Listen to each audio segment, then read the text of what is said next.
that was scaring people. In fact, one of the men who had spoken to Stephen was an older gentleman, and he had told him that this person had spooked him and his wife all night because he was trying to peer into their camper's windows and trying to rattle and open the door. But every time they looked, they would just see this dark figure moving around their RV, and they all gave him the same description. Nobody said anything about it, which they just assumed because of the lack of light. Another woman, a mother of 3 whom Stephen spoke to, described a very similar scenario. Her and her kids were up late roasting marshmallows over the fire when one of her boys had pointed out over towards the woodline and saw this person standing there by the tree watching them. But she described in horror as this figure or person had red glowing eyes, but was just the shape of a man, but black, all black like a shadow. And she described to Stephen that she felt pure evil coming from this person or thing or whatever it was, and immediately got the boys in the tent and had pulled out her firearm, ready in case anything happened. Although nothing did happen. After Stephen had corroborated the details between this older gentleman and this mom of 3, the time that this happened was about an hour or 2 before his own sighting in that general area, which means it's very possible nobody else in the general area saw the same thing. These are the only 2 witnesses that Stephen had corroborated with. After he had time to process this sighting, he never really did bother telling anybody else about it, and still struggles to talk about it now for the fear that somebody will think he's crazy, which is part of the reason he did not want me to personally use his name. And people, including a park ranger, saw the same thing.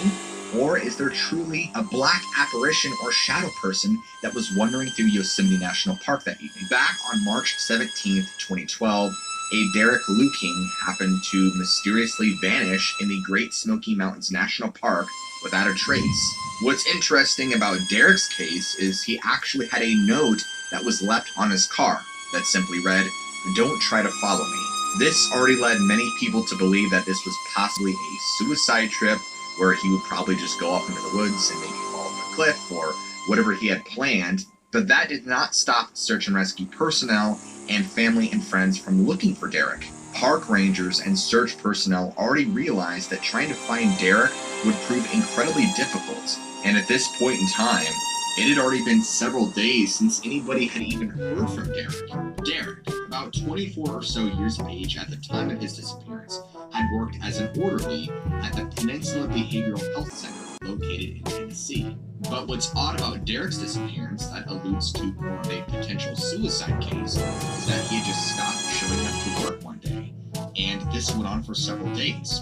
And when his family had found out, like any family, they grew very concerned. And that's when they tried reaching out to him, but he would not answer their calls, nor would he return their phone calls. The family speculate that all of this coincides with the disappearance and probably death of his grandfather, whom he was very close with. And it just so happens that Derek's disappearance also matches the anniversary of his grandfather's death, leading many close friends and family to speculate and theorize that this was probably a case of him opting out due to him not being able to handle the loss of his grandfather, which is very common among many people. The family at one point or another discovered that Derek was actually staying at a hotel in North Carolina, and once they tried to seek him out and arrived at the hotel, he had already been gone. As his family was making their way back to Tennessee, they actually happened upon his parked car on Newfound Gap Road and immediately began calling him in. The up, got out of his car, and went on the trail to opt himself out, probably. Once law enforcement and other investigators began to search his vehicle, they had found the note that said, "Don't try and follow me," which again supports the original theory. However, many Great Smoky Mountain National Park officials expressed several doubts about whether the note was actually Derek's or not. After looking inside of Derek's car, they found his wallet full of credit cards, his ID, as well as several supplies like sleeping bags and tents, and even a map of the park which marks everything. What's even more bizarre is all of these things that he had with him, he could have easily set up in search of an adventure to try and prove to everyone he could do it and clear his mind and try and get some peace from the wild. And even his friend had said that Derek was not a newbie to the wilderness. He had all the equipment and supplies and knowledge he would need to survive a trek out in the woods. So this only made his case much more perplexing. Now, park rangers were not so sure that the gear he had would have been fit for the trek he was trying to do, if he was trying to do a trek at all. And as a matter of fact, many of the park rangers working on Derek's case were not at all convinced that the equipment Derek had supposedly brought with him would suffice in 500,000 acres of the Great Smoky Mountains National Park. 60 separate searchers and 3 separate dog teams scoured the woods looking for Derek, searching over 70 miles worth of trails and woods near where his car was found, not being able to find anything. And they really pushed the limits of how far they were going to search. They were rappelling down cliff faces and searching behind it in any crevices or any nooks and crannies they could possibly find, with no trace of Derek anywhere. And pretty soon, like wildfire, Appalachian trail hikers were now spreading the word to anyone who would listen and who was passing through the area, hoping to find a trace of Derek somewhere. But despite the presence of many people going in and out of the park, especially during this time of the year where it was beautiful and lots of sunshine, no one had seen Derek anywhere, all throughout the Smoky Mountain. And it wasn't long before people began considering the fact that he had most likely gone off the trail. Whether that be purposeful or not was a different story, but that it would probably be much harder to try and find him. And by the time that March 23rd had rolled around, it was at this point that the search was now scaled back into smaller groups of searchers to try and stay on more populated areas, hoping they would find something of him. What makes this case even more interesting is on Sunday, March 18th, only days into the search for Derek, a second man separate from Derek had vanished into the Great Smoky Mountains, right near Newfound Gap. His name was Michael Coccini. He was about 23 years of age, and he too was from Nashville, Tennessee. And what's strange about him is he was last seen outside of a Walmart area that same Sunday afternoon. And like Derek, a search party of park rangers and other search rescue personnel was made up to try and find any trace of this other man, but like Derek, nothing turned up. Unlike Derek's case, however, Michael was not at all an avid fan of the outdoors, nor was he a hiker or anyone enthusiastic about going out in the Smoky Mountains, so the fact that he actually went out there is a mystery. If we fast forward to the future on August 21st, 2012, searchers would actually find several items that they believed were consistent. A close examination of the remains found by the county medical examiner's office in the Knoxville region came to the conclusion that yes, these are indeed Michael Coccini's remains. What's bizarre about this is that these remains of his were only found roughly 0.3 of a mile from where his car was found all the way back in March. And still, at this point, while they had found Michael Coccini's remains, Derek was still nowhere to be found. And while they weren't exactly sure how Michael Coccini had died, there was much suspicion about him taking his own life out there, and that was the primary reason why he went out there in seclusion, was to opt himself out, unfortunately. And where one book reaches its closing chapter, the Derek Luking story still remains unknown. In fact, his missing persons case remains open to this day, because according to the National Missing and Unidentified Persons System, Derek simply just walked off into the woods and never came back out.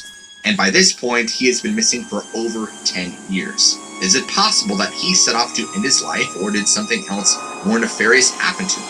Did he get spooked and run and fall off a cliff and somehow injure himself and was left to die? Or was the note in his car truly his, and he went off to take care of his own business by opting himself out, unable to cope with the loss of his grandfather, whom he was very close with? I'll let you guys be the judge. This next story is also submitted by a previous park ranger. Her name is Kit, and she used to be a volunteer ranger in Yosemite from 2014 to 2016. And during her time there, she had a very disturbing experience with something she thought she would never see.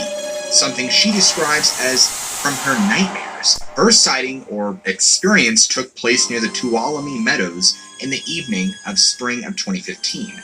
Her and a friend, who also happened to be a volunteer ranger, were assigned to the evening patrol of the Tuolumne Meadows. This was right around 8 p.m. or 9 p.m., somewhere right in there.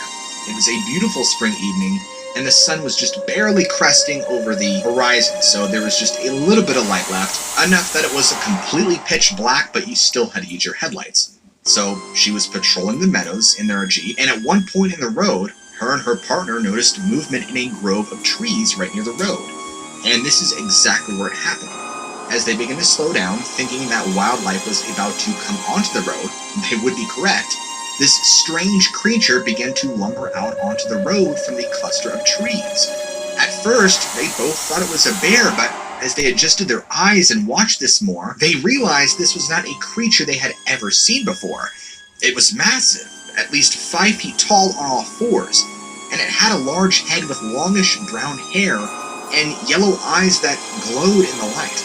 What they were looking at resembled the bear to an extent, but Kit claims that it resembles more of a really large wolf, except it was bigger and more pronounced, with larger, sharper teeth that she said did not belong. And as it clambered out onto the walkway or onto the road, it turned in their direction facing the headlights and kind of glowered at them. Kit claims that its front paws were massive and almost resembled more like hands than they did paws.